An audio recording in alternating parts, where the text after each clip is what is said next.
Good evening, Seekers of Truth, and happy Halloween! Welcome to a super spooky episode of Rough Start, where we here at Rough Magic Games teach you how to play a different tabletop role-playing game every episode. That's right, we run through it so you don't have a rough start. My name is Charlotte, I use she, her pronouns, and I am a professional GM with Rough Magic Games, a collection of many more professional GMs for hire. If you're interested in playing a game with one of our GMs, be sure to check out roughmagicgames.com. If you already know who we are and love what we do, check out our Patreon. The link is in the doobly-doo. I love exploring the wide world of pen and paper role-playing games, and tonight, the veil is thin, the portal is open, and my guest is... Hi, I'm Woo! Cassie. I'm also a professional GM, which feels weird to say, but that's true. I also use she/her pronouns. I'm not affiliated with Rough Star Games, but I hopefully endorse it. I think it's a great group. Um, Most folks probably, I say most folks, well, let's couch that very strongly. But a lot of folks know me as the game mistress for the Lovely Craftians podcast, which is a Call of Cthulhu actual play podcast that has an all femmes and thems cast. We are currently on hiatus, which just gives you perfect time to go binge through all of it before we start up our new season. Oh, yeah. Just And there put is that plenty out to there. binge, because there's a lot of Yeah. episodes. Yes, there are. We also have season summaries if you want to go like quickie into it, but I recommend listening because it's fun. Yes, well, Um, that might... Oop, sorry, go ahead. no, go ahead. I didn't know what else All I was right. going to say. There we go. Perfect. What an amazing introduction. That might give viewers a hint as to what game we're going over tonight, as well as the giant Call of Cthulhu on the screen. Tonight, yeah, we're going to be talking about Call of Cthulhu. Yeah, so you mentioned you were a GM for the Lovely Craftians, so you have quite a bit of experience running Call of Cthulhu. I like to think so. Yes. Nice. I have a little experience running Call of Cthulhu and playing in Call of Cthulhu as well. So I think the audience is in good hands tonight. And without further ado, I think we can get rocking and rolling into it. Heck yeah. All right. So Call of Cthulhu is a classic TTRPG. It's been around since the 80s. It was first published in 1981. It's now on its 7th edition, which is wild. Originally written by Sandy Peterson, it's published by Chaosium, and the most recent edition was written by Paul Fricker and Mike Mason. And in Call of Cthulhu, players take on the roles of everyday people who become investigators into the unknown, whether they're prepared or not. And more often than not, they are not prepared. No. No. That's one of the things that I usually warn players about, especially if it's their first time and they're mostly a D&D or a Pathfinder player. I have to tell them, you're just a squishy human and you will die so fast. You have Yeah, you're 12 hit a points dude. like max. You are just a people. Please be careful. It has a reputation for being a meat grinder game. It can be, yeah. Yeah, it definitely can be. And whether that's because you get taken out physically or mentally, either way, really. You could just touch the wrong Yes. thing at the wrong time and poof, no You read an sanity for evil you book, anymore. you lose your mind. Yeah. Yes, you do. Yeah, I personally love reading evil books, so that's definitely on my list for this Halloween season. Good choice. Good Yeah, choice. so yeah, right. Um, Call of Cthulhu is probably obviously based on the works of H.P. Lovecraft, you know, famous sci-fi horror author and racist. Um, Yep. so Even uh, for his time, he was considered a weird racist man. So, yeah, yeah, we don't like that yeah, guy. All my homies hate Lovecraft. no. But Yeah, some of the no. stuff he wrote is pretty cool. That is like the benefit of the mythos is that it is so vast. And because it is so, like, by its definition, unknowable, you can just change that. You don't have to Yeah, keep in any of the racist trash. You can do what you want with it. Go ham. take that stuff out. And there are many other authors who were his contemporaries and beyond, modern authors as well, who have taken maybe the seed of that idea of cosmic horror and turned it into something better, some might say. And that is always an excellent starting off point if you want to get into the RPG Call of Cthulhu. Take a look at, horror that is maybe a little bit more updated, a little more modern. A little less trash. A little less Always helpful. trash. And I think for a good chunk of the mythos that they use in Call of Cthulhu, most of it is approachable. There are still some deity names that I will not use, and we will use other names for them. But yeah, that's sort of the beauty of it. It doesn't have to be that thing. You could just be terrifying with it. Yeah. And it is such a broad genre that in recent years especially, I can go off on this forever, so please stop me. But in recent years, it's become I wouldn't say mainstream, because mainstream media has a hard time accepting that sometimes the evil things are just evil, and you're lucky if you survive, and that's just how it is. But there's been a lot more media in the last couple of years, especially, where it's made more of that cosmic horror dip, and people have been receptive to it. So yeah, I'm excited to see where that goes. Yeah, the movie Annihilation pops out in my mind as like, so the good. entity in that movie isn't evil, it's just doing what it's doing. And It just is. causing problems. Yeah, the book is the same, very much similar. If you survive, I don't know if you're better off if you survive or not.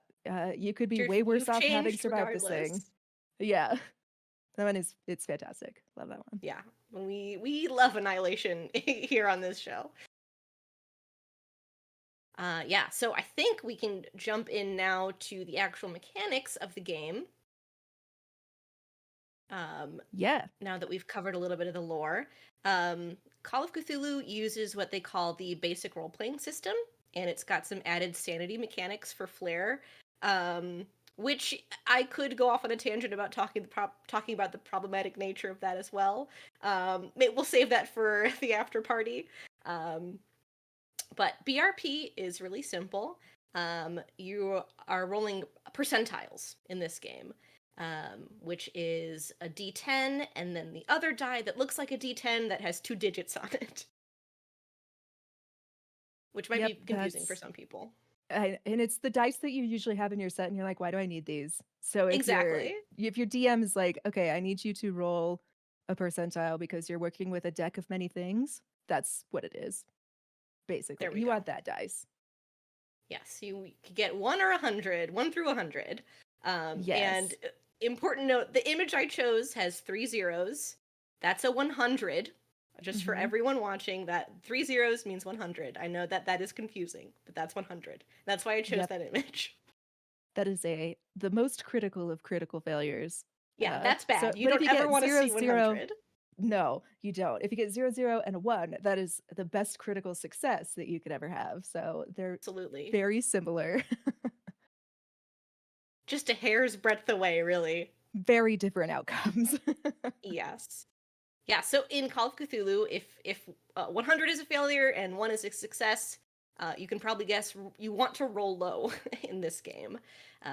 Every character has characteristics and skills set at a certain percentage. So like if your power characteristic is at 60, you want to roll under 60 for a success. Yep, 60 or below. 60 or below. Half of that score is a hard success, and then 1/5 of that is an extreme success. So there are kind of levels of success in Call of Cthulhu, as well as the Keeper of Arcane Lore, which is what they call the GM in Call of Cthulhu, which is just wonderful. I do love that. The Keeper may call for, well, this roll is going to be hard, so you're going to need a hard success. So again, that power of 60, a hard success would be 30 and under, so on and so forth. And that's very dependent on the circumstance of the situation. So if you're trying to spot hidden something, but you're in a very dark room, you might have to do an extreme success on that. It might be mitigated by something that you have in your pockets, but generally speaking, the circumstance that you are in will determine whether or not it is a regular success or how hard of a success it needs to be. Speaking of mitigations, things you might have in your pocket that mitigate, we can talk about penalty and bonus dice, which we've got on our next slide, an example. This works very similarly to advantage and disadvantage in D&D, which is very handy. You roll your tens place twice, and you take the better one if it's a bonus die. You roll your tens place twice and take the worst one if it's a penalty. So easy peasy. Yes, the tens place is the one that has 2 digits on it, and the ones place is the one that has 1 digit on it. Crash bonus course on points reading if they percentile are dice. bonus if they're glow in the dark dice.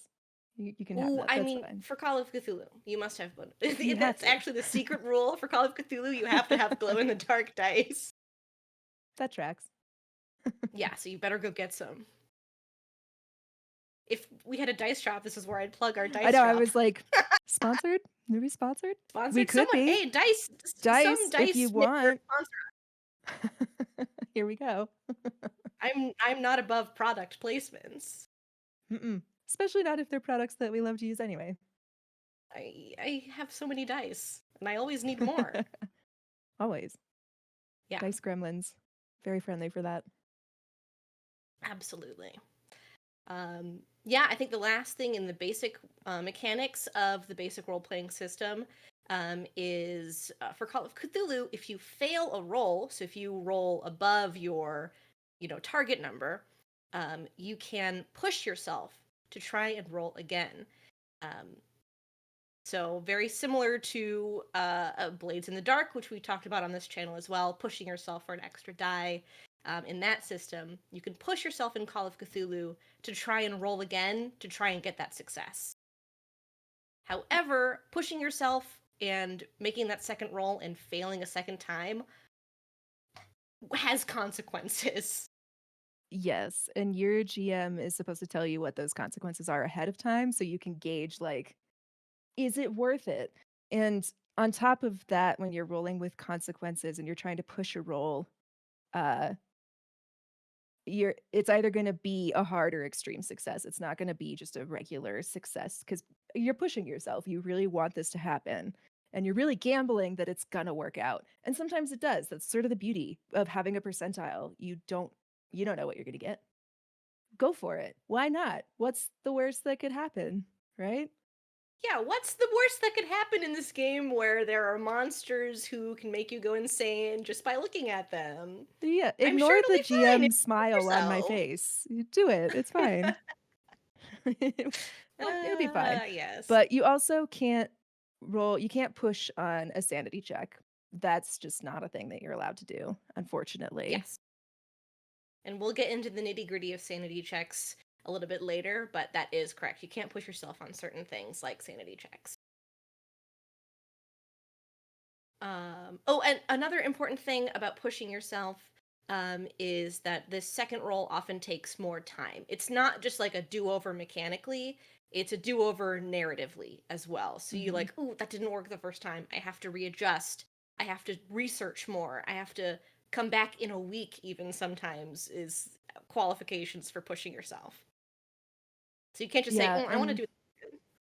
Yeah, you can, but sometimes there's a more immediate effect and sometimes there's a lasting effect and you'll find out. Yeah. It'll probably be fine. Do it. Just do it anyway. Totally.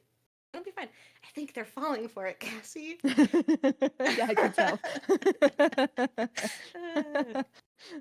I can feel them getting more skeptical as the time goes on. All right. I think we're going to move on to our kind of the next portion of the basic role playing is your characteristics and your skills. So characteristics, most role playing games have these. At this point, I've seen a lot of them. But in Call of Cthulhu, you've got 8: strength, constitution, size, dexterity, appearance, intelligence, power, and education. Yeah, and most of those are very straightforward. The education and intelligence can get very confused very quickly, but the way that I like to differentiate them is that intelligence is sort of innately what you know. It's like your intuition almost, Hmm. and like how smart you are or how capable you are of learning. And then education is the knowledge that you've gained. So it's you're going to school, you're going to get your doctorate, you're a lawyer, something very specific. So it's not necessarily what you innately know, it's what you've been taught. Yes. Yeah, that is a great way of looking at that. And to get a sneak peek into character creation, characters of a certain age get additional education points to spend basically to show that they maybe have some higher education as well. They do, and it usually comes at the cost of your strength or your dexterity or even your constitution. It depends on how Yeah. old you are. It really depends. Yeah, you can play if you want to be a 90-year-old, nonagenarian paranormal investigator in this game. That is doable. Do You it. you know you It's you might be so walking with fun. a walker, but Yeah. I've inevitably had people do that, not to get too much into the experience, but I've had players play old people and I've played in groups that had old people characters. Man, that's fun. well, now we're just getting into Brindlewood Bay territory, which is another I'm so excited to play that. investigative Anyway. game. It's a fun one. It's a fun one. Very Golden Girls meets Call of Cthulhu. Yes, absolutely. Very Murder She Wrote. Um, Yes, I love if it. if you're out there and not familiar with Brindlewood Bay, definitely check it out. But right now we're talking about Call of Cthulhu. Uh, Rein it in. Talk about the subject. back on track, back on the railroad. Um, there are two more. There are characteristics that are not included in this list: luck and sanity. Mm-hmm. So And luck is like how lucky you are as a human being, and it's something that you can spend on if you fail a roll by a certain amount. So say you need to pass something with a 50, but you roll a 55, you can choose to spend 5 luck points and succeed in that roll. That'll be deducted. And the less luck that you have, the more unlucky you get. So you're going to start tripping on things. You're going to start accidentally grabbing the wrong items. You're going to lose your glasses. You're going to pull a Velma and not be able to see for a while, like that kind of thing. It all depends on how much luck you lose and how quickly it goes. yeah, I love luck as a mechanic in Call of Cthulhu. Being able to spend, like, if you're that close to getting to hitting your mark and you don't want to push yourself, you can just spend luck, and Mm-hmm. that cosmic force of luck is like zapped from you. At what uh, cost? Probably no cost. It's we'll probably find fine. out, right? I'm sure it's fine. That's the tagline of Call of Cthulhu. I'm sure it's fine. I'm sure it's fine. Yeah. It'll be fine. Famous last words.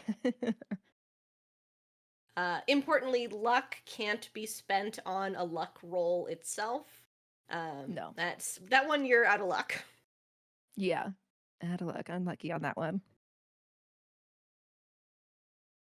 All right, and next, let's talk a little bit about sanity, which is a very important mechanic in Call of Cthulhu, which I have thoughts and feelings and opinions about, but we won't Uh-huh. get into that.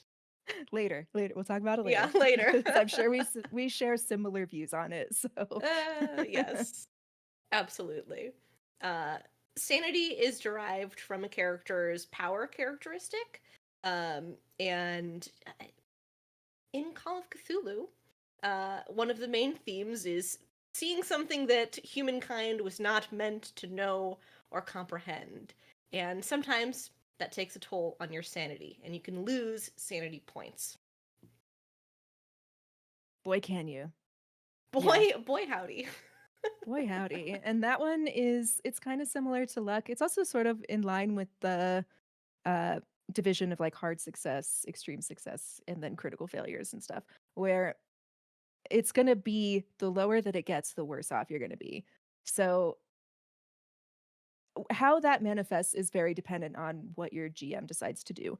But you start with a base sanity and you can go up on that to your max, which is determined by how much mythos you have. So let's say you crack open a book that was covered in human skin and unknowable runes, Yeah, one and of those you evil books. gain Yeah, the actual evil books. And you gain 15 points of Cthulhu Mythos, which for Cthulhu Mythos is a lot to know as a starting out character. Um, Mhm. your maximum sanity at that point is then 85. That's as high as it can ever go. You've just permanently handicapped yourself at that, essentially. And the more sanity you lose, or if you lose too much at once, your character can be out of commission for who knows how long. And that sort of goes into some of the skills that we pick up later. You might have to go to an asylum to recover, and that might take weeks because you only gain so much sanity back every time somebody does a psychoanalysis roll on you and tries to like Yep. help you out. So it goes fast, and once it's gone, it's really hard to get back. So, which makes it fun in a mystery game where the answer is to keep digging, but you're slowly losing your mind as you go. It's a positive feedback loop, right? It just you Yeah. keep on digging, you want to get to the mystery, you want to find out who, killed your uncle or whatever the mystery is, and you find out it's a Shoggoth, then you have to keep Yeah. going. Yep. Yeah. And at some point, I feel like that's something that isn't really widely broadcast enough is like, you got to make this character knowing that they're not going to survive. They may physically survive, they may not mentally survive, They or will be vice versa. broken. They will be broken. So go into it knowing that that's going to be the case. Like, if you make this sweet cinnamon roll character, that's fine. It's going to hurt. Everybody's going to have sad feelings at the end of it, but you can totally do Because that. we like it when it hurts, you know? Oh, emotional masochism is the name of the game, baby. So I get that. So yeah, just know that you're going to be losing sanity every time you encounter something. And if you lose too much, it might put you out of the game. Yes. Yes. I think the rule is if you lose more than 5 points of sanity in one roll, then you go temporarily insane, and then there's other stuff for points beyond that. Um, but when would one lose sanity? I realized we haven't. I don't think we've really talked about that, but about like the Oh, sanity rolls and sand checks. so again, that's sort of at the GM's discretion, but the general behind losing sanity is anytime you encounter something that is in direct conflict somehow with someone's worldview of how things are supposed to go. So if it not just challenges it, but completely contradicts it in a way, and that doesn't have to be a big thing. It could be like, uh, say they're back to reading that evil book and the words start moving on the page. You know that that's physically not possible. You might have to roll sanity for that. And that check is like, if you succeed, okay, that's fine. If you fail, it's going to cost you because it could break your brain in the process of you witnessing it. Absolutely. The sanity roll works just like any other roll in Call of Cthulhu. You want to roll under that number you got. Yeah, which is also part of the incentive to keep that number pretty high. Yeah. Keep Yeah, going. if you But start losing points, it becomes harder to stay sane. yeah, and there are some things that might just be an instant sanity loss. You may not even get a check for it. This is just something that if you encounter it, like if you are just walking down the street, you turn a corner and there's a Shoggoth there, yeah, instantly gone. You're not Seems even pretty going to do a damaging. check. Yeah, I think that's one you're of the taking psychic examples. damage. Yeah, I think one of the examples they have in the book is like if you see the Great Old One Cthulhu and it's like lose 1d100 sanity or something It's like gone. that. Yeah, you're Yeah, done. you're just I'm so gone at that sorry. point. All right. So beyond characteristics and luck and sanity, Call of Cthulhu has skills. And those Mhm. skills are also at a percentile rating, excuse me. Um, there are so many skills in this game. I'm not even going to try to Are list them out for the viewers. Just know that there are a lot of them. And what matters more is the number that you have next to your skill. Yep. Also, they are alphabetical on the character sheet. That is Yes. going to be very helpful to know because I have a lot of times where people look at it and be like, "Where is this?" I'm like, "It's alphabetical. So if it starts with L, it's going to be in the L's. You'll find it." It's very, very helpful for searching. Yes. But yeah, if you're like a professional in your field, you probably have between like 50 and 70% in whatever that skill is. So if you're like a professional photographer, you've probably got, I don't know, we'll call it a 65 in photography. Yeah, it's going to be, think of it as being better than average at that skill. So 50 is average, and you're a photographer, obviously, it's going to be higher for you. Yeah. Exactly. And even though there are a lot of skills, I find myself adding other skills as we go along too, because it's like, Like there are okay, never so you enough, have, and somehow there's too many. yeah, and somehow there's some that are so irrelevant, and yet you'll have someone who tries to like seduce somebody using accounting. I've seen that happen. So like, just because you have very little points in something does not rule out the possibility that you could roll really well on that thing. Yeah, absolutely. You could roll, a 1 You and could. succeed. There are also Call of Cthulhu. For the most part, the games take place in the 1920s and maybe early 30s, to kind of reflect the original time that Lovecraft wrote much of his work. Um, there are also modern versions of Call of Cthulhu. So there are skills that reflect either a modern or a 1920s vintage style. So you'll have to check in with your Yeah. keeper, your GM, to see what time period you're playing at. Yeah, because computer And use is not going to make a whole lot of sense for for a 1920s game. yeah, maybe don't put points into computer use before you ask your GM if you're playing in the modern era or not. Though that does open possibilities from a narrative perspective. You could work with that. Yeah, Do ooh, some time weird traveler. timey-wimey stuff, yeah. I looked in an evil book and it showed me how to build a computer. Yeah. And now I am Sir Apple. I've invested in myself.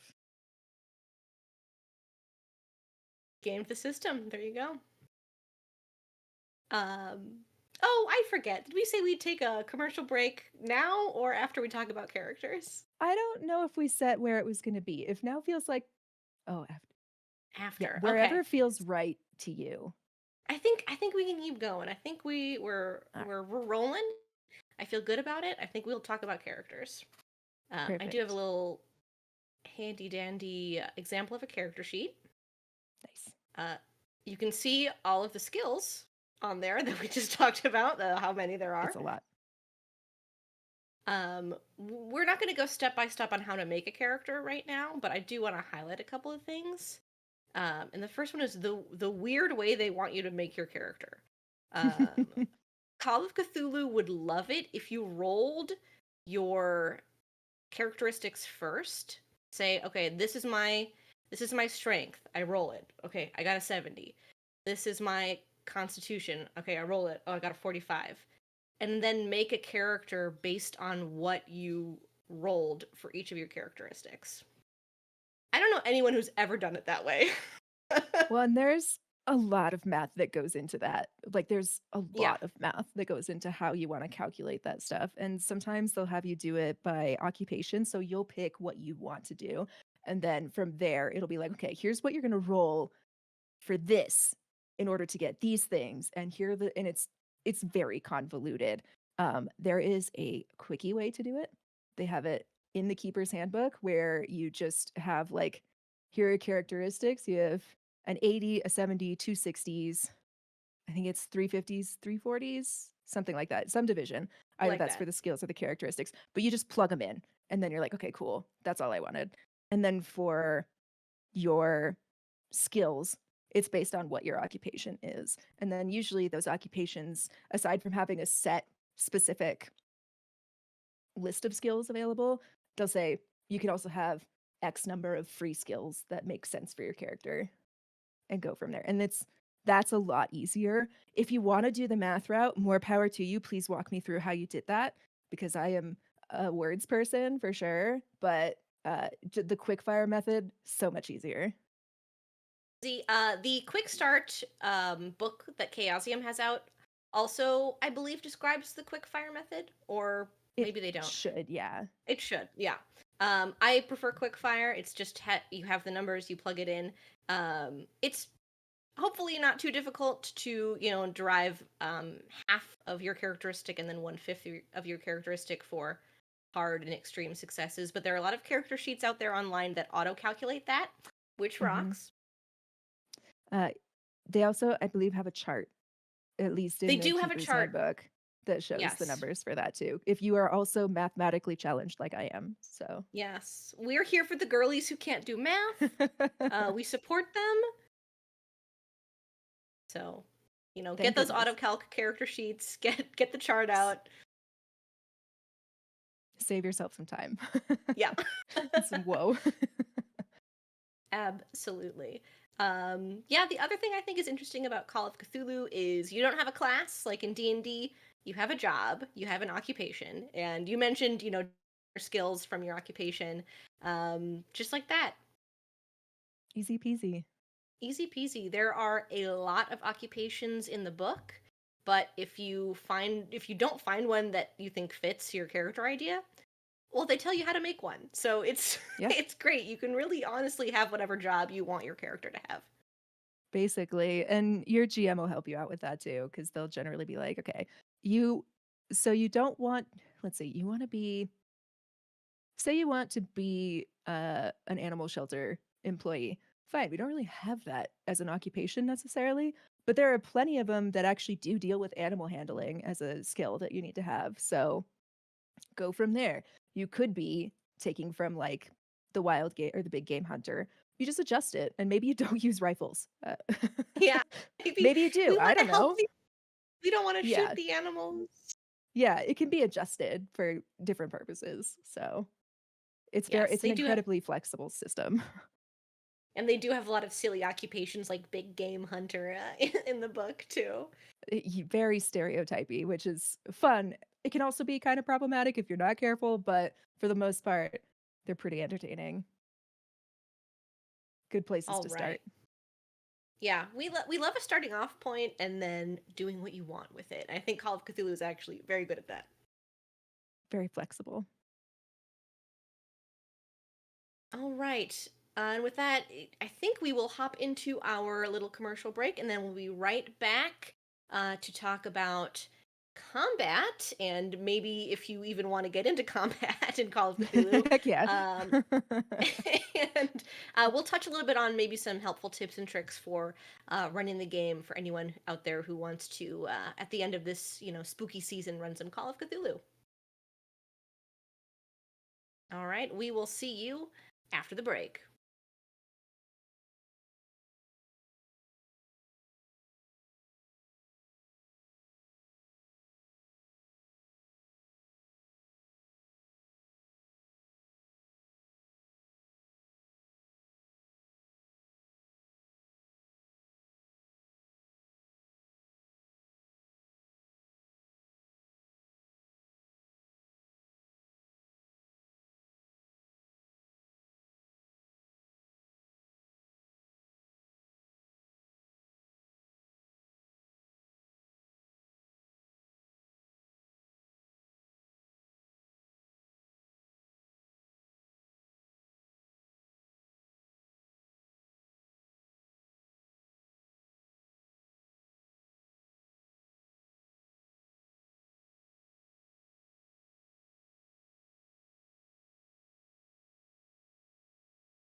Oh Lord, there's so many.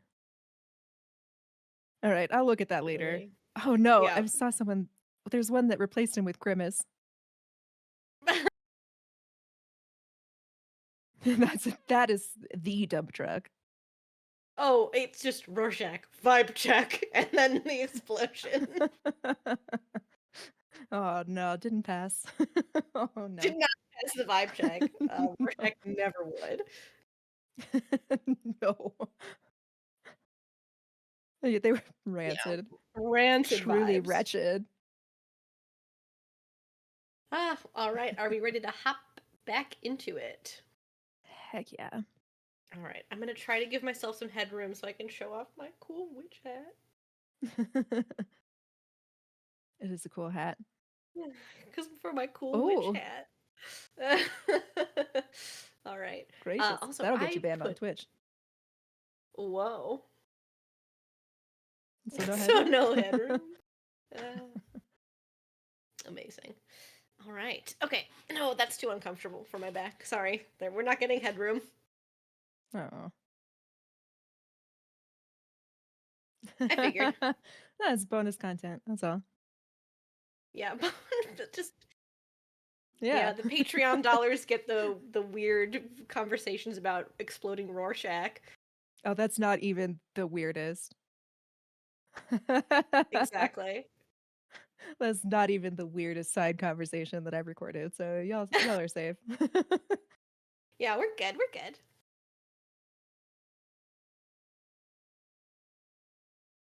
Remind me to Well, tell we'll you get about weird if you Dickfight want Island. weird.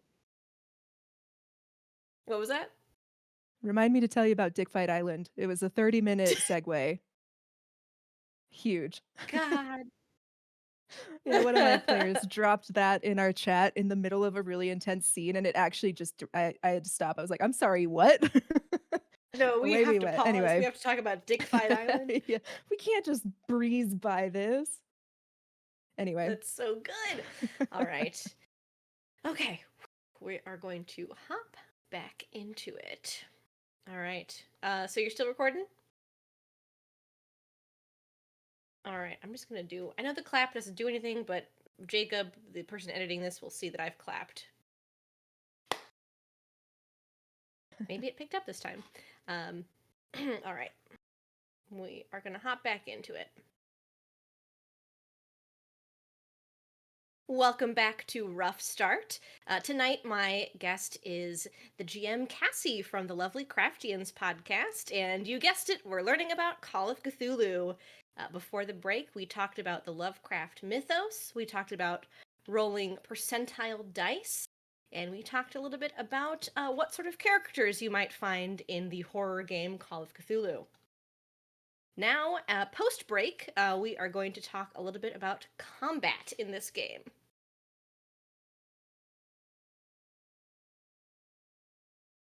Something I like about the combat in Call of Cthulhu is you always have an opportunity when you've been attacked to either fight back or dodge. So you're not like you're helpless in this game, but at least you can, rage against the dying of the light a little bit. there you go. You don't have to go quietly. Yeah, exactly. Um, how often do you utilize combat in your games of Call of Cthulhu? So that really depends. If it's a one shot, I don't tend to hold back very much because these characters were probably going to die anyway. Mm-hmm. So if it fits for the circumstance, in you go. I also just leave that very much up to the characters. Like, how do you For want sure. this to go?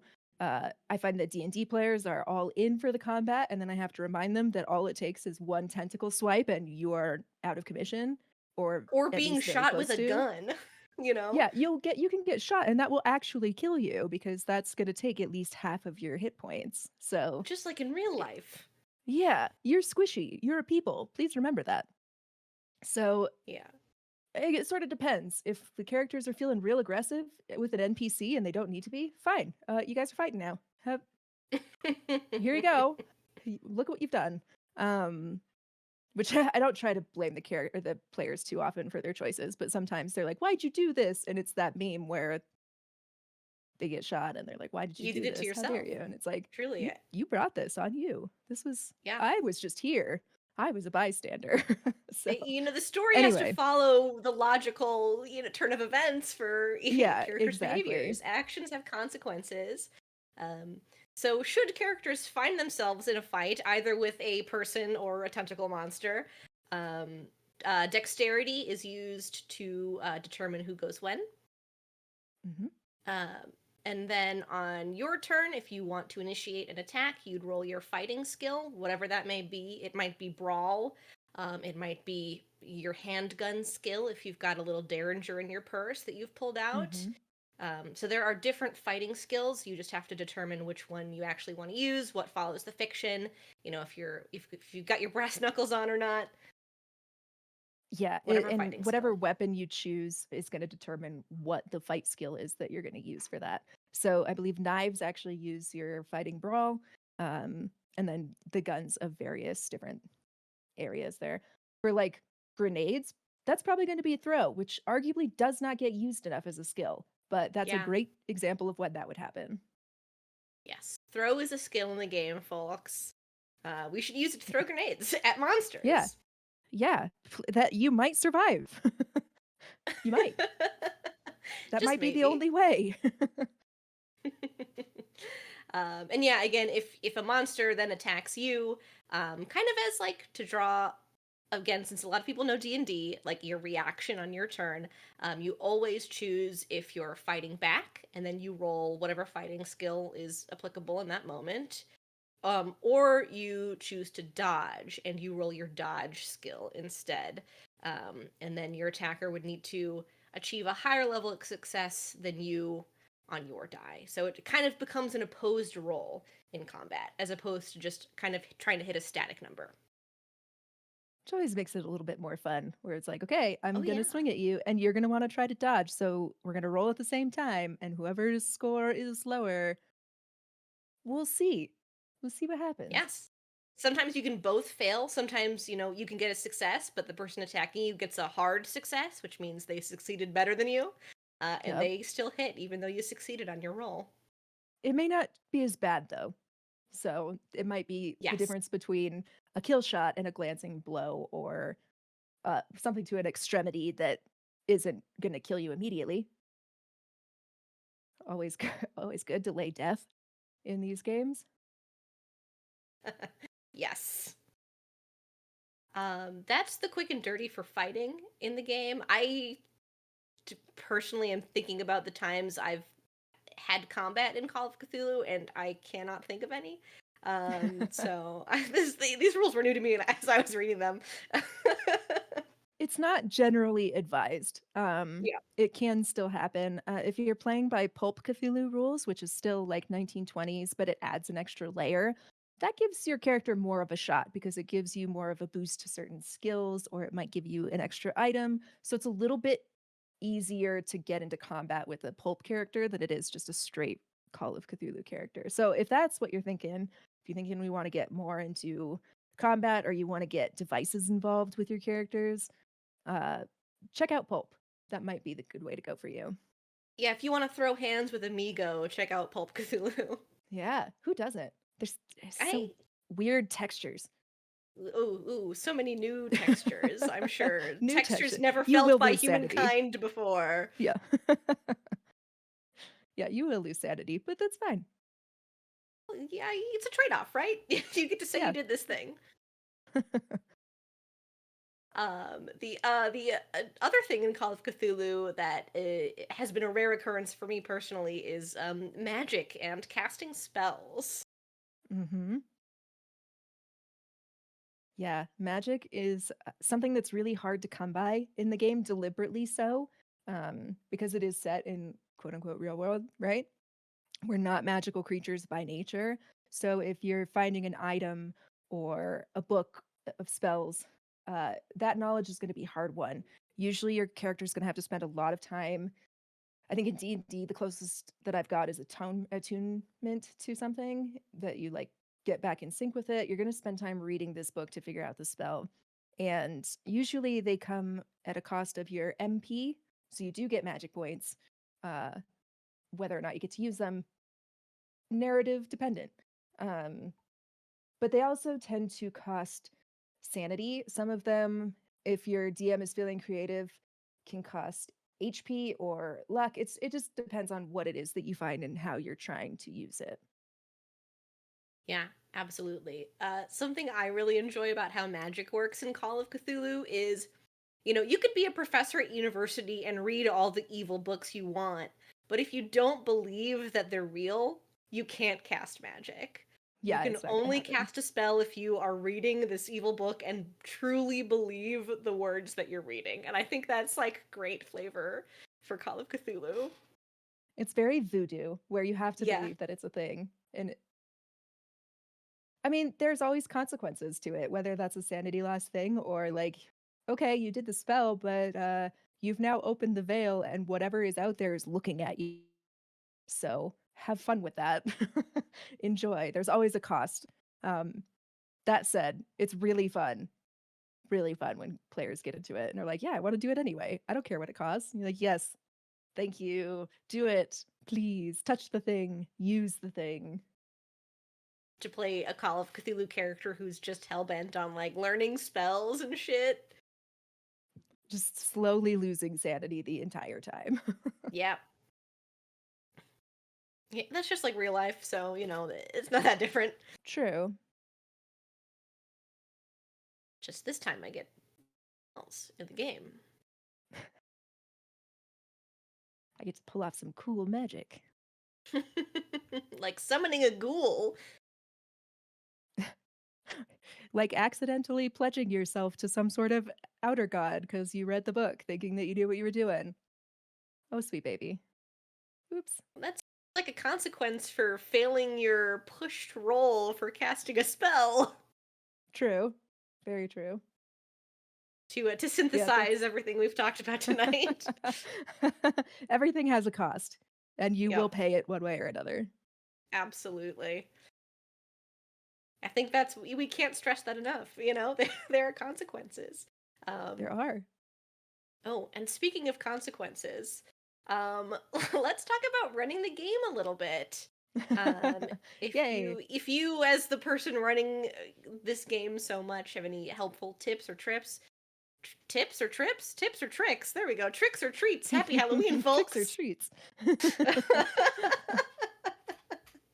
I know that I've got a couple tips that I like to keep in mind as well.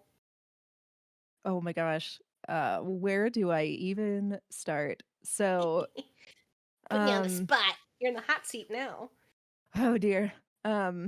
So I think especially when it comes to horror games, it's incredibly important to um do your like pre-game rituals. Like sit down with each other, check in, see how everybody's feeling, especially on a longer campaign where people are really invested in their characters that they've got and where you're really digging into your character's psychology. You guys have to like check in with each other at the start, be like, where are we starting at? Are we at a good baseline? Do I need to back down on some of the things or do we just need to scrap it tonight? So always do a check-in, almost like a session 0 before every game. I just recommend doing that for horror games in general because we are Absolutely. like plumbing the depths of human nature and that can be really scary sometimes. And like you want to scare the characters. You don't want to traumatize the players, right? No, and it's awful when it happens and inevitably it will at some point and it's not intentional.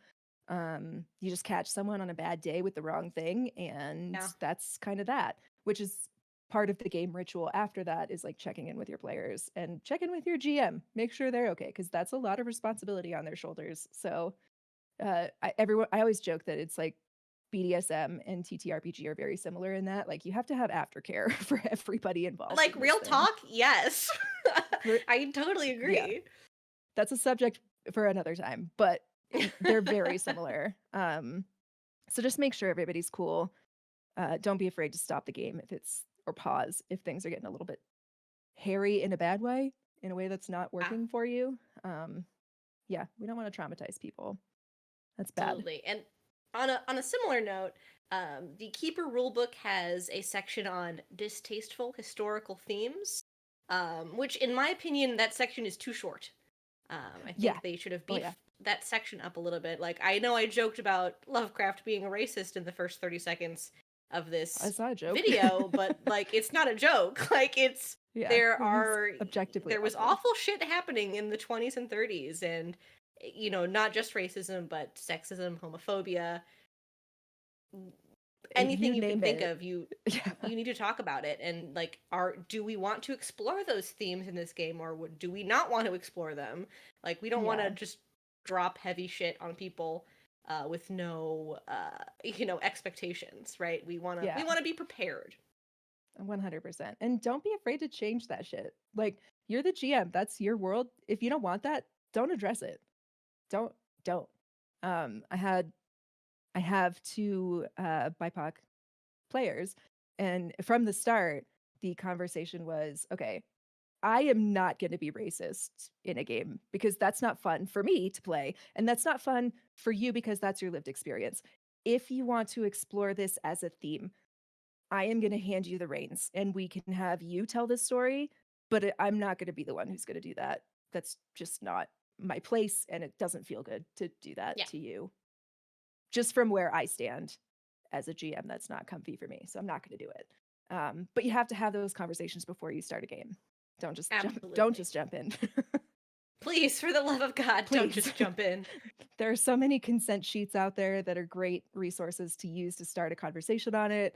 I know I do it for basically every game where I play with someone I've never played before. I make them run through the TTRPG consent checklist. I have a version that is slightly expanded because I know some of the things that I like to put in horror and I want to know ahead of time. Is this going to be a bad thing for you? Yeah. Please tell me and I will avoid it. There's no such thing as doing too much prep work in that regard, I don't think. I completely agree. Session zero, we must have it. If you are a session zero hater, I don't want to hear about it. So you're just incorrect. That's a dangerous game. A Yeah, dangerous game you're playing. absolutely. Um, I know that one tip I have as well is Call of Cthulhu is not just a horror game; it's also like an investigative game. Mm-hmm. So it can really suck when your player fails their spot hidden check to find a clue, um, and then they can't progress in the mystery. So my tip is Yep. always give people clues, no matter what, even if they fail their spot hidden check. Give them Yeah. something. It might not be, as good information on a failure as a success, but it is something actionable that they can use. Yes. Definitely do that. There have been plenty of that's a hard lesson that I've learned over the time as well as like I can't just not let you find something if you're looking at a plot Right? specific thing, but I can't tell you that it's a plot specific thing unless you already know that it is. It's like it's a little bit nuanced, but use how well they succeed or fail to determine how much information you give them about this thing that they're looking into. That should Absolutely. help narrow it down a little bit. I would Some also go ahead. Oh, no, you go ahead. Finish your thought. I would, by extension, take whatever puzzle you have, dumb it down, dumb it down so far. Because, and I will admit, as a player, I do this where you just overcomplicate it to the point that it is unsolvable when it's really not that Really, complicated. So go ahead and knock that down a couple of like grade brackets, and then you should be in an okay area. great advice for TTRPGs in general if you want to have a Yeah. puzzle in there. Yeah. Also, if you're recording, do not use a physical metal clacky puzzle because that sound haunts my nightmares. Awful. The podcaster's nightmares, clacky metal Clack, clack, clack, clack, clack, clack, clack, noises. clack. I had to take it away from them. I was like, we will solve this later. Roll something to tell me if you did. I'll give it to you after that. But holy shit, get this out of here. Yes, absolutely. Oh, well, I mean, roll something to see if you figure it out. Call of Cthulhu has what they call the idea check, which is Yep. just, make a flat roll, and if you succeed, you have an idea, and the keeper tells you the idea that you had. which I think is great. I love that as a mechanic to just be like, okay, no, you're going in the wrong direction. Make an idea check. Go in this direction now. Yeah. Use it sparingly, but it's definitely, if you've got an oops all himbos party, it comes in handy. Comes in handy every once in a while, yeah. Yeah. Do you have anything else you want to add about Call of Cthulhu, either running it, playing it? The floor is yours now as we are starting to kind of wind down and wrap up. I would say as a player, I know we've like put all of these precautions in place that you are just a squishy human mortal and your sanity and health points will disappear like instantly. Uh, Still touch things. Touch things. Go into dark places. Your goal in this is to explore and solve a mystery, and often stopping the thing from happening at all is preferable to getting to that end thing and then having to fight your way out. So you're going to want to dig in as much as possible. You're going to Make lose stuff for it, mistakes. but it's so worth it. Get messy. Yeah. Yeah, I think that's great advice. Is just dive in. What happens happens, and I know I've always felt that Call of Cthulhu is more suited to like one shot or like 3-shot adventures, but you've done a whole campaign of Call of Cthulhu, um, which I have to imagine is like a very different GMing experience than just like, well, it's the end of the 3 hours we had for this game. Cthulhu shows up and everyone dies. Yeah. And instead having like long character threads that you have to kind of complete. Yeah, long character threads are unusual for Call of Cthulhu just because it is a game that's so hard on its characters. Um, so not to do too many spoilers here, but we only had like one season that had a solid core group. No, that's not true. The first season, we had characters, some survived, some didn't. Moved on into season two. Again, some characters survived, some didn't in varying different degrees. And then for our third and fourth seasons, we did a big time jump. So they had to start with new characters. And the danger that is inherent in that is that they get really comfortable in those characters. So as a GM, you have to balance like, I could take this character away from you.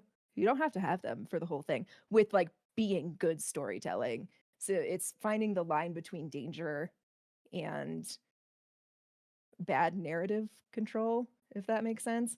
You don't just want to kill them because they've pissed you off and foiled your plans one too many times. It needs to make sense to the story. But if they survive too long, then you have to have talks with your players like, we're going to have to say goodbye to these characters. So I need you to start thinking about that now. We need to start divorcing ourselves from them and accept that in whatever manner it comes to be, they're not going to be a thing anymore after the end of the season. So Yeah, sometimes you have to kill your delicate. darlings. Yes, exactly. And in horror, yeah, it's happening. In Call of Cthulhu, Yeah, it's happening. Yeah. It's happening. It's happening. I know that there are ways to advance a character in Call of Cthulhu as well for, a campaign situation. Succeeding on a check means that you have a chance to get better at that check when you do have some time to practice. So there are, if you do really want to run a campaign of Call of Cthulhu, there are ways to make it work, and there are like advancement options for characters too. Yeah, they're not just stuck at what you I guess level 1 is wherever you're coming in with your character at. They don't Yeah. necessarily have levels. It's like if you critically succeed on a roll, you immediately, with a 1 or a 2, you immediately get to the chance to advance that skill or characteristic. Or if you get to like a natural stopping point in the story and it makes sense, you guys get a long rest period. Okay, what did you succeed? Everybody roll to see if you get to bump that up. So your characters do progress both in their skills and then backwards progress for their sanity and everything else. Yes. It's it's a sliding scale. There's a push and a pull. Mm-hmm. All right. I think that's everything that I had for Call of Cthulhu. Cassie, plug yourself. What are you up to? Where can people find you? Tell people to listen to your Yeah. podcast, you know, whatever you want. Yeah, so you can find us if you're interested at Lovely Craftians. It's not an Etsy store, it is a podcast available on whichever podcasting platform you prefer. We're also pretty active on Discord. We have a big community. It's all fun. We post memes. We scar each other with terrible things that we find on the internet, and it's just a generally good time. Um, I'm also a member of the Real Women of Gaming group, which is an all-inclusive. I know it sounds like it's women only. That's not true. It's all-inclusive of whomever wants to play games, whether that's video games or TTRPGs. If you're a geek, you're more than welcome. They have a big charity event starting on the 21st, so you might want to check that out. I'm also on Twitch on the Lovely Craftians channel every Friday. I play with Penance RPG. We've been playing Sons of the Forest, where we just build absurd things and curse at all of the cannibals that try to kill us. And I think I'm going to try and push us to segue into ghost hunting games because it's spooky season. So spooky. That. And then maybe stay tuned because we're going to have season 5 stuff coming eventually. Whoa. Soon. You heard it Maybe. here first, folks. Maybe. I'm not giving you a date, but it's getting to be time. It's time to get back into it. That's fantastic. That's so exciting. I'm gonna have to catch up on my Lovely Craftians backlog now. You have plenty of time and no pressure, but you should. All right. Well, thank you so much for joining me, Cassie. I've been Charlotte Elena. You can find me on Twitter at the Cornbreb, or Blue Sky as well. If anyone actually uses Blue Sky, just at Cornbreb with a B. Yeah, I think next episode we are going to be talking about Merkborg with another Rough Magic GM, Kato. So stay tuned for that. That'll be coming shortly. And I think that's all the announcements that I have for the end of the episode. So with that, I will bid all of you adieu and a happy Halloween! Ooh.